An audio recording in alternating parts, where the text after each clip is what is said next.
ये 4टा 4:30 पर्यटन थी 4टा 4:30 बेलू 11टा लाइन अलरेडी फिलअप हो जाता एवं मु आश्चर्य देखिकी वेस्ट बेंगल रु यूपी रु बिहार रु मध्य काली हाराहारी मुझे 1000-1500 लोक देखी जो मैंने कि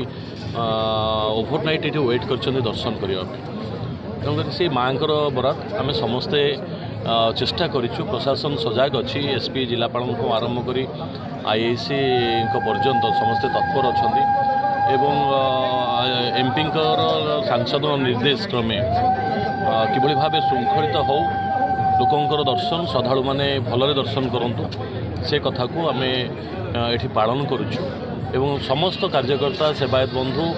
समस्त आम सत्यवादी महोत्सव कमिटी समस्ते भलेंटियर्स माने समस्ते सजग अच्छा किभली भाव साधारण लोक किभली भाव लाइन में देख दर्शन करेंगे से सब गुरुत्वपूर्ण कथा ये कहबी सब प्रकार व्यवस्था है आप देखुवे 4टी लाइन थिला 11टा लाइन कराई फैन व्यवस्था कराई लाइट व्यवस्था है कूलर व्यवस्था कराई मझिरे जो टेंट मझिरे पानी व्यवस्था कराई टंक तोरण व्यवस्था कराई तो सब जिनस कराई से माँ दर्शन अपेक्षा करने पड़े।